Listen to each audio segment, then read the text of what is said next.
Very good morning students, welcome to the class. We are doing chapter number 3 in your civics book electoral politics, right?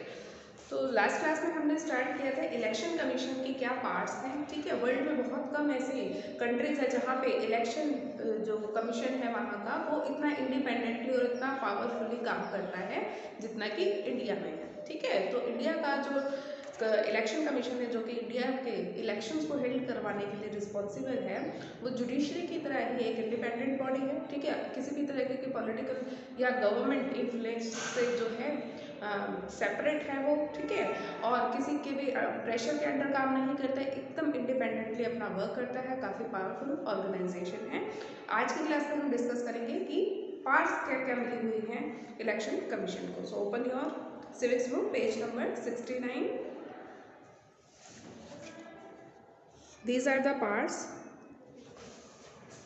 First is election commission takes decisions on every aspect of conduct and control of elections from the announcement of elections to the declaration of results, ठीक है। जो हमारा election commission है उसके पास क्या power है, सबसे पहले कि जितने भी इलेक्शन से के एस्पेक्ट्स है, इलेक्शन से रिलेटेड जितने भी एस्पेक्ट्स हैं उनके सभी के डिसीजन, चाहे वो जब इलेक्शन अनाउंस होते हैं तब से लेके जब किसी भी इलेक्शन के रिजल्ट डिक्लेयर होते हैं तब तक के सारे डिसीजंस इंडिपेंडेंटली कौन लेता है, हमारा इलेक्शन कमीशन लेता है, ठीक है। It implements the code of conduct and punishes any candidate और पार्टी दैट वायलेट्स इट, ठीक है। कोड ऑफ कंडक्ट क्या होता है? कोड ऑफ कंडक्ट का मतलब होता है एक डिसिप्लिन मैनर, एक कुछ गाइडलाइंस इशू कर देता है पहले ही कि ये कोड ऑफ कंडक्ट होना चाहिए, इनको आपको फॉलो करते हुए ही आपको काम करना है, ठीक है। कुछ सेट रूल्स रेगुलेशंस होते हैं जिनको हम कोड ऑफ कंडक्ट कहते हैं, जिनको फॉलो करते हुए ही कैंडिडेट्स अपना जैसे जो प्रचार होता है इलेक्शंस का, ठीक है, जो भी उनका कंडक्ट होता है, जो भी वो स्पीचेस देते हैं वो सब उसको फॉलो करते हुए ही देते हैं। तो कोड ऑफ कंडक्ट जो है इम्प्लीमेंट करवाता है और ऐसे कैंडिडेट या ऐसी पार्टीज को जो कि इस कोड ऑफ कंडक्ट को वायलेशन करती हैं यानी वायलेट करती है, उल्लंघन करती है, उनको पनिश भी करता है। ये राइट भी इलेक्शन कमीशन के पास होता है, right. During the election period, the election commission can order the government to follow some guidelines to prevent use and misuse of government power to enhance its chances to win elections। देखो election period में क्या होता है, जो election commission है वो सरकार को ऑर्डर कर सकता है कि वो कुछ गाइडलाइंस को फॉलो करे, ठीक है, ताकि जो सरकार है वो अपने सरकारी रिसोर्सेज का ना तो इस्तेमाल कर सके और ना ही गलत इस्तेमाल कर सके खुद को इलेक्शन जिताने के लिए। क्योंकि जो सरकार पावर में होगी, जो गवर्नमेंट रूलिंग पार्टी जो होगी, वो क्या कर सकती है, उसके पास ज़्यादा होल्ड होता है पावर का, तो कहीं वो अपनी पावर का मिसयूज़ ना कर ले, गवर्नमेंट के रिसोर्सेज को यूज़ ना कर ले, मिसयूज़ ना कर ले। तो इसके लिए इस चीज़ को इंश्योर करने के लिए गवर्नमेंट को भी जो है ऑर्डर इशू कर सकता है, कुछ गाइडलाइंस इशू कर सकता है जिनको सरकार को फॉलो करना होता है, ठीक है। और to transfer some government officials, ना ही उस समय में जो है सरकार किसी भी गवर्नमेंट सरकारी ऑफिसर का ट्रांसफ़र कर सकता है अपने फ़ायदे के लिए, या फिर अगर उसको लगता है कि ये मेरे काम में जो है डिस्टर्बेंस क्रिएट कर रहा है तो मैं इसका ट्रांसफ़र कर दूँ, तो ये सब काम भी सरकार इलेक्शन के समय में नहीं कर सकती है, ठीक है। When on election duty, government officers work under the control of election commission and not the government। जब भी कोई इलेक्शन के टाइम में ड्यूटी दे रहा होता है सरकारी ऑफिसर, तो वो उस समय किसके लिए जवाबदेह होता है, वो इलेक्शन कमीशन के लिए काम कर रहा होता है और उसी को जो है आंसरेबल होता है, ना कि सरकार को, ठीक है। चाहे वो सरकारी ड्यूटी कर रहा है, मतलब कि सरकारी जो है नौकरी पे है, लेकिन जब वो चुनाव की ड्यूटी कर रहा होता है, इलेक्शन ड्यूटी जब वो कर रहा होता है, तो वो रिस्पॉन्सिबल हो जाता है इलेक्शन कमीशन को, ना कि सरकार को, ठीक है। जो भी काम करेगा उसकी सारी ब्रीफिंग वो किसको जाके देगा, इलेक्शन कमीशन को जाके देगा, ना कि सरकार को देगा, ठीक है। सारे उसके जो कंडक्ट होंगे वो रिस्पॉन्सिबल होंगे, वो आंसरेबल होंगे इलेक्शन कमीशन को, राइट।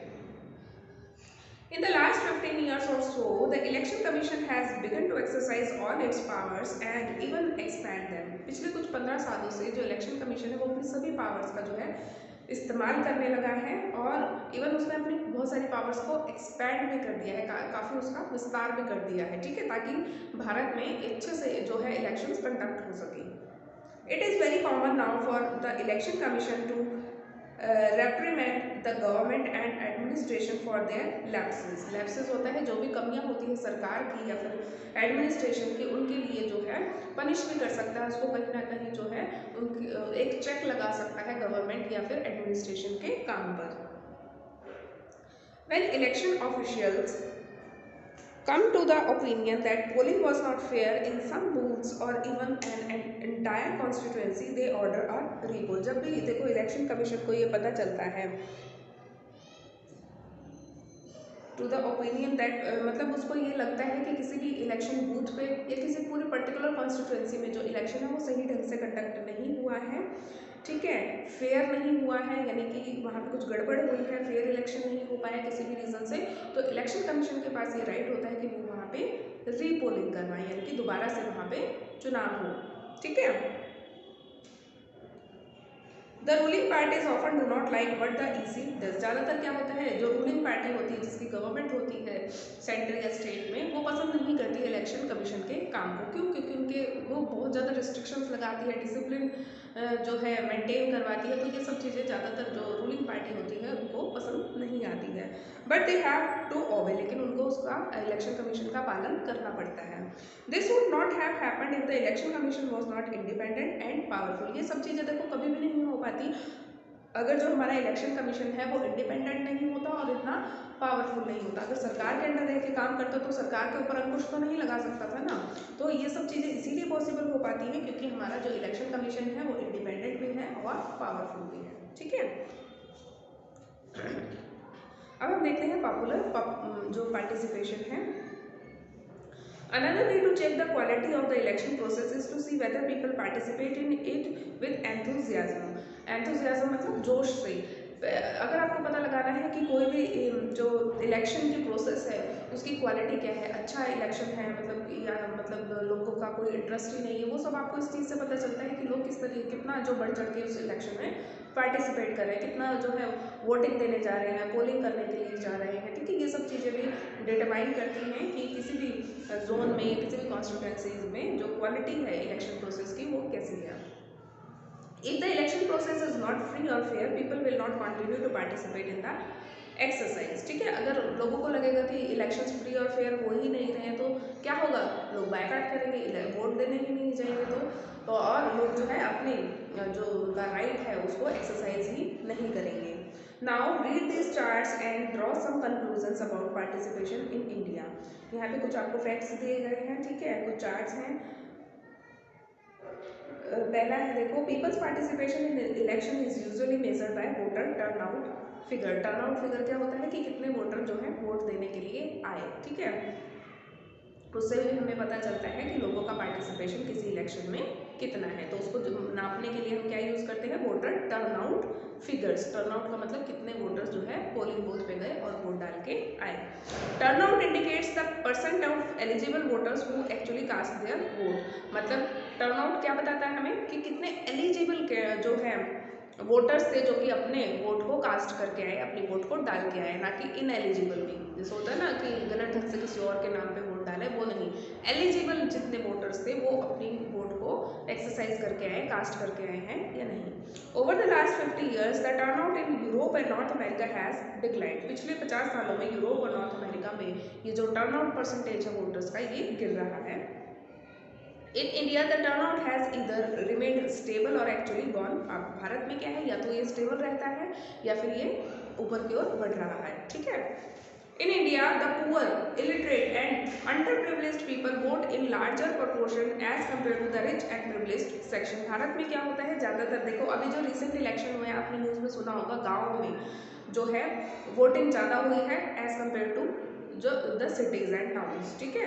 शहरों की तुलना में गांव का वोटिंग परसेंटेज इवन 87-85% तक भी गया है, जबकि शहरों में ही 50% भी नहीं पहुंच पाया, ठीक है। आपने न्यूज़ में पढ़ा होगा जो हमारा सोनीपत एरिया है वहाँ की वोटिंग में क्या था, जो सबसे पॉश एरिया माना जाता है मॉडल टाउन, वहाँ से 50% भी वोटिंग नहीं हुई। लेकिन जो गाँव के एरियाज थे, आसपास के आपके जो गाँव हैं, वहाँ पे 87% तक भी वोटर्स ने जो है वोट किया है। तो एक जनरल फिनोमिना इंडिया में यही है कि जो पुअर है, अनपढ़ लोग हैं या अंडर प्रिविलेज्ड जो लोग हैं जिनको ज़्यादा सुविधाएं नहीं मिलती, वो इलेक्शंस में ज़्यादा पार्टिसिपेट करते हैं, बजाय कि जो रिच और प्रिविलेज्ड लोग हैं लोगों के जो सेक्शंस हैं उनके कंपैरिजन में, ठीक है। This is in contrast to western democracies, ये बिल्कुल उलट है। जो हमारी वेस्टर्न डेमोक्रेसीज है वहाँ पे पढ़े लिखे लोग और जो प्रिविलेज्ड लोग होते हैं वो ज़्यादा वोट करते हैं, अंडर प्रिविलेज्ड लोग, अनपढ़ लोग ये वोट नहीं करते। भारत में एकदम इसका उलट है, ठीक है।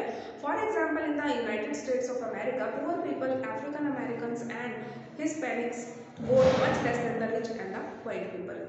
देखो यूनाइटेड स्टेट ऑफ अमेरिका में क्या है, गरीब लोग, अफ्रीकन अमेरिकन और जो हिस्पैनिक्स हैं वो ये दोनों ही कम्युनिटीज़ जो हैं ये अंडर प्रिविलेज्ड में आती हैं, ये काफ़ी कम वोट करती हैं एज़ कम्पेयर टू जो वहाँ के रिच लोग हैं, वाइट पीपल हैं, उनके कंपैरिजन में ये लोग ज़्यादा वोट करते हैं, रिच और वाइट पीपल, बाकी लोग कम वोट करते हैं, ठीक है।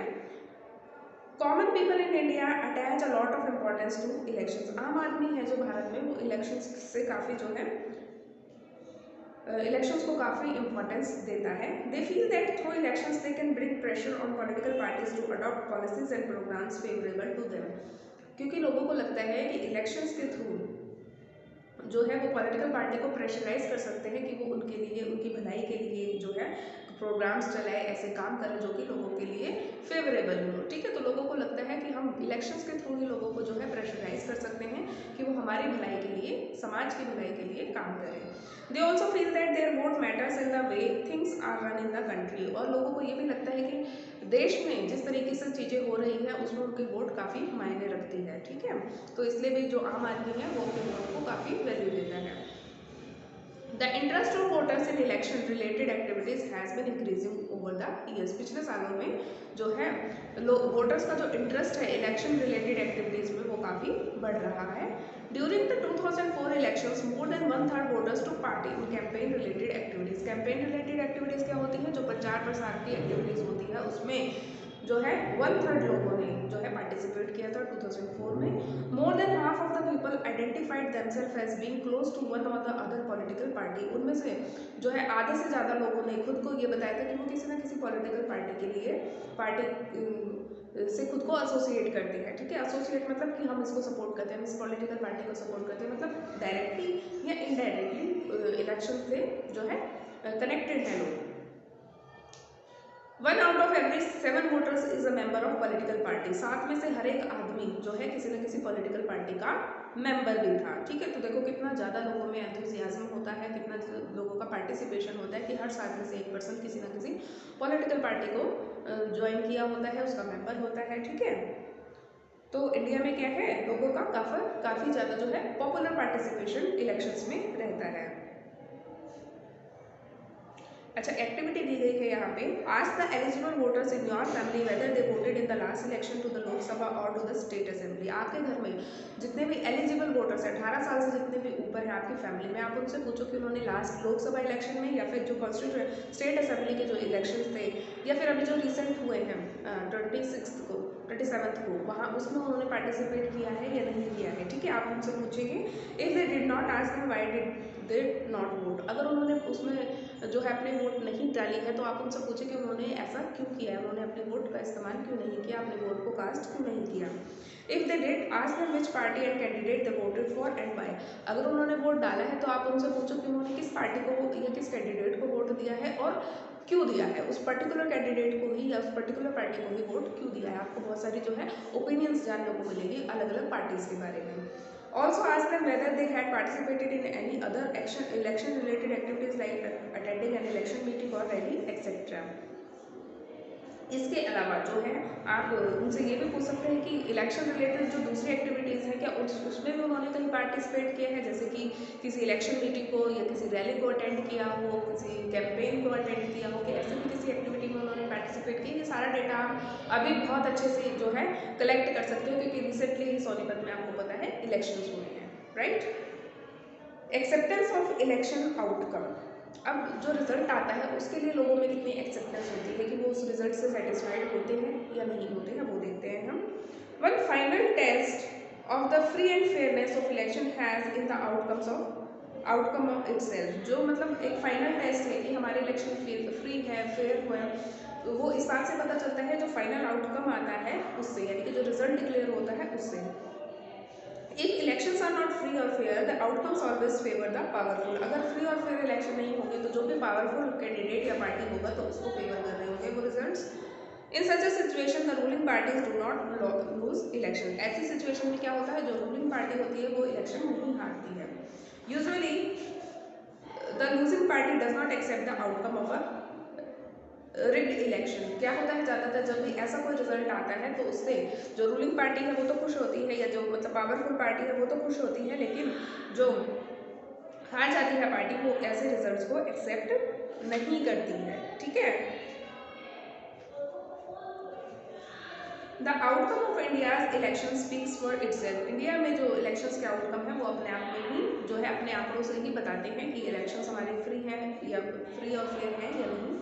The ruling parties routinely lose elections in India both at the national and state level. आपने देखा होगा रूटीनली, ऐसा नहीं है कि एक पार्टी है वो लगातार ही इलेक्शंस जीतती है। तो क्या होता है, ज़्यादातर क्या होता है, रूलिंग पार्टी एक बार इलेक्शन जीतती है और रूटीनली फिर वो हारती भी चली जाती है, फिर दूसरी पार्टी आती है, एक दो बार जीतती है, फिर हार जाती है। तो इससे हमें पता चलता है कि हमारे इलेक्शंस फ्री और फेयर होते हैं। ठीक है, चाहे वो स्टेट लेवल पे है चाहे वो इंटरनेशनल लेवल पे है। In fact every 2 out of the 3 elections held in the last 15 year the ruling party lost. पिछले 2 या 3 रिजल्ट्स में से जो कि पिछले 15 सालों में हुए हैं, रूलिंग पार्टी ही हारती आई है। ठीक है, जो भी 5 साल जिसने रूल किया अगले बार वो हार जाती है, फिर दूसरी आती है, फिर वो हार जाती है अगले 5 साल बाद। ठीक है, तो अगले पिछले 15 सालों से ज़्यादातर ऐसा ही होता आ रहा है।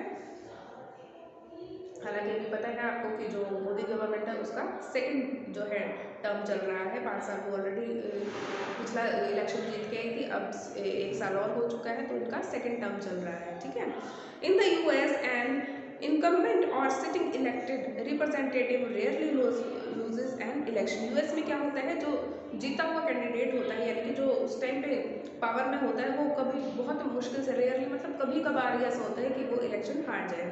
In India about half of the sitting MPs और एमएलए लूज इलेक्शन। भारत में क्या होता है, आधे से ज़्यादा एमपीज या एमएलए जो है इलेक्शन हार जाते हैं, यानी कि एक बार जो चुने गए अगली बार वो ज़्यादातर हार जाते हैं। Candidates who are known to have spent a lot of money on buying votes and those with known criminal convictions often lose election। ऐसे कैंडिडेट्स जिनको ऐसे जाना जाता है कि उन्होंने जो है वोट्स जीतने के लिए पैसे खर्च किए, यानी कि वोटर्स को खरीदा है और उनसे वोट डलवाई है, या फिर क्रिमिनल एक्टिविटीज से रिलेटेड जो कैंडिडेट्स होते हैं वो ज़्यादातर इलेक्शंस हार जाते हैं। Barring very few disputed elections, the electoral outcomes are usually accepted as people's verdict by the defeated party. People's verdict क्या होता है कि लोगों ने जो आदेश दिया है, ज़्यादातर जो डिफीटेड पार्टी होती है, हारी हुई जो पार्टी है, वो लोगों का आदेश मानकर उसको स्वीकार कर लेती है भारत में। ठीक है, ज़्यादातर जो है ऐसे ही होता है। आपने देखा होगा जब भी इलेक्शन होते हैं तो जो पार्टी हार जाती है, जो नेता हार जाता है, वो यही कहते हैं कि हम जनता का जो जनादेश है हम उसको स्वीकार करते हैं, यानी कि वर्डिक्ट है, जो पीपल्स वर्डिक्ट है हम उसको एक्सेप्ट करते हैं। ठीक है, अब हम देख लेते हैं चैलेंजेस क्या है फ्री एंड फेयर इलेक्शंस के लिए। All this leads to a simple conclusion, elections in India are basically free and fair. ये सारे जो हमने अभी तक जो चीज़ें डिस्कस की उनसे हमें पता चलता है भारत में जो इलेक्शंस होते हैं वो फ्री और फेयर होते हैं। The party that wins an election and forms government does so because people have chosen it over its rivals. कोई भी पार्टी जो है सरकार जो बनाती है वो इसलिए जीतती है, मतलब जो पार्टी है वो इसलिए जीतती है क्योंकि लोगों ने दूसरी पार्टी के कंपैरिजन में उसको चूज किया है। ठीक है, उसको प्रेफर किया है, उसके राइवल्स होते हैं, उसके जो शत्रु थे, उसके जो कॉम्पिटिटर्स थे उनके कंपैरिजन में।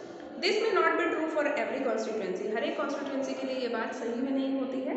A few candidates may win popularly on the basis of the money power और अनफेयर मीन्स। कभी कभी क्या होता है, कुछ कैंडिडेट्स अपनी मनी पावर से या कुछ अनफेयर मीन्स यूज करके भी जो है जीत जाते हैं। But the overall verdict of a general election still reflects popular reference. लेकिन जो ओवरऑल वर्डिक्ट होता है, जैसे जनरल इलेक्शन में पूरे देश का जो वर्डिक्ट होता है, कहीं एक आधी कॉन्स्टिट्यूएंसीज में हो सकता है कोई गड़बड़ होगी, अदरवाइज लोग जो चाहते हैं वही रिफ्लेक्ट होता है जनरल इलेक्शंस में। There are very few exceptions to this rule in the last 50 years in our country. हमारी कंट्री में पिछले 50 सालों में इस रूल कौन सा कि जो लोग चाहते हैं वही पार्टी जीतती है, कोई भी मतलब अनफेयर मीन्स यूज़ करके ज़्यादातर पार्टी जो है रूल नहीं करती है। पिछले 50 सालों में हमारे कंट्री में ये रूल फॉलो होता आया है। This is what makes Indian election democratic. और यही वो चीज़ है, हमने स्टार्ट कहाँ से किया था कि भारत के इलेक्शन डेमोक्रेटिक हैं। तो यहाँ आपको आंसर मिलता है। ये जो सारी चीज़ें हैं यही बताती है हमें कि भारत के जो इलेक्शंस हैं वो डेमोक्रेटिक हैं। Yet the picture looks different if we ask deeper questions, लेकिन हमें पिक्चर कुछ अलग ही दिखाई देगी अगर हम कुछ गहरे डीपर क्वेश्चंस पूछते हैं। Are people's performance is based on real knowledge, के लोगों की जो परफॉर्मेंस है वो उनकी रियल नॉलेज पे बेस्ड है। Are the voters getting a real choice, के लोग जो चाहते हैं उनको वही चॉइस मिल रही है कि जिसको वो चाहते हैं, मतलब वो जीते इलेक्शन, क्या वही कैंडिडेट उभर के सामने आता है। Is election really level playing field for everyone, क्या इलेक्शन मतलब लेवल, मतलब सभी कैंडिडेट्स एक समान उसमें जो है पार्टिसिपेट कर सकते हैं, सभी को चांस मिलता है। ठीक है, एक लेवल प्लेइंग फील्ड का मतलब होता है कि एक समान अवसर सभी को मिल रहा है। Can an ordinary citizen hope to win election, क्या एक आम नागरिक उम्मीद कर सकता है इलेक्शन जीतने के लिए। Questions of this kind bring the many limitations and challenges of Indian elections to our attention. अब ये सारे जो क्वेश्चंस हैं ये हमारे भारतीय इलेक्शंस की जो कुछ कमियां हैं उनकी ओर हमारा ध्यान दिलाते हैं। क्या क्या कमियां हैं? These indicate candidates and parties with a lot of money may not be sure of their victory, but they do enjoy a big and unfair advantage over smaller parties and independents। देखो, ऐसे candidates या ऐसे party जिनके पास बहुत ज़्यादा पैसा होता है, ठीक है, वो ये ज़रूरी नहीं है कि वो इलेक्शन जीत जाए, लेकिन वो एक काफ़ी एडवांटेज पोजीशन में होते हैं। जो उनके सामने जो छोटी पार्टी होती है या फिर जो है कमज़ोर इंडिपेंडेंट जो कैंडिडेट्स होते हैं, निर्दलीय जिनको हम बोलते हैं, वो कहीं ना कहीं उनको दबाने में कामयाब रहते हैं, क्योंकि उनका जो कैंपेन होता है वो ज़्यादा पॉपुलर होता है। भले ही वो इलेक्शन ना जीत पाए, लेकिन कहीं ना कहीं वो डोमिनेट जरूर कर जाते हैं। In some parts of our country, candidates with criminal connection have been able to push others out of the electoral race and to secure a ticket from major parties। हमारी कंट्रीज के कई parts में क्या होता है, देखो, जो criminal connection के कुछ कैंडिडेट्स होते हैं वो क्या करते हैं, ये इंश्योर करते हैं कि पार्टी की टिकट उनको ही मिल जाए और जो डिजर्विंग कैंडिडेट है उसको पार्टी की टिकट ही ना मिले। ठीक है। Some families tend to dominate political parties, कुछ परिवार ऐसे हैं जो पॉलिटिकल पार्टीज को डोमिनेट करके रहते हैं, मतलब उस पूरी पॉलिटिकल पार्टी में उनके परिवार का ही दबदबा रहता है। Tickets are distributed to relatives from these families, मतलब अपने ही रिश्तेदारों को टिकट्स दे दी जाती हैं। Very often elections offer little choice to ordinary citizen, ज़्यादातर क्या होता है, इलेक्शन बहुत ही कम चॉइस लोगों को उपलब्ध करा पाते हैं। For both the major parties are quite similar to each other both in policies and practices, क्योंकि ज़्यादातर जो मेजर पार्टीज होती हैं उनकी जो पॉलिसीज होती हैं, जो प्रैक्टिस होती है, वो कहीं ना कहीं सिमिलर होती है, तो लोगों के पास ज़्यादा चॉइसेस नहीं रहती है।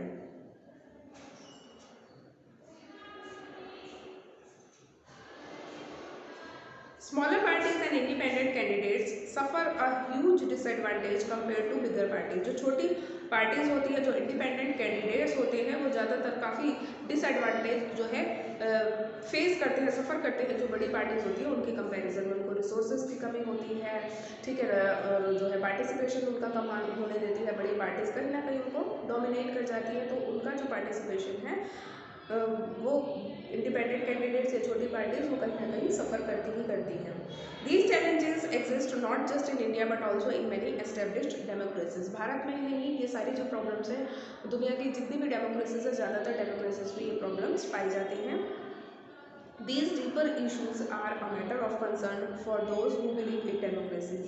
जो भी लोग डेमोक्रेसी में विश्वास करते हैं उनके लिए ये जो है काफ़ी गहरे जो है कंसर्न देती है, मतलब कि उनको चिंता होती है कि डेमोक्रेसी में अगर ये सभी चीज़ें चलती रहेंगी तो डेमोक्रेसी का मतलब जो रियल मीनिंग है वो कहीं ना कहीं वैनिश होता है।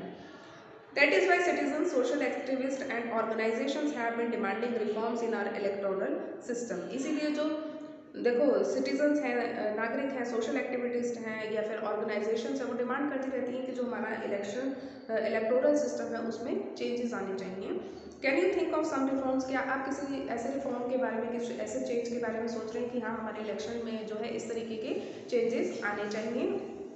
But can an ordinary citizen do to face these challenges, एक ऑर्डिनरी सिटीजन, एक आम जो सिटीजन है, नागरिक है, वो इन सारे चैलेंजेस को फेस करने के लिए क्या जो है स्टेप्स उठा सकता है। ठीक है, ऊपर एक कार्टून दिया गया है, आप इसको रीड आउट करें।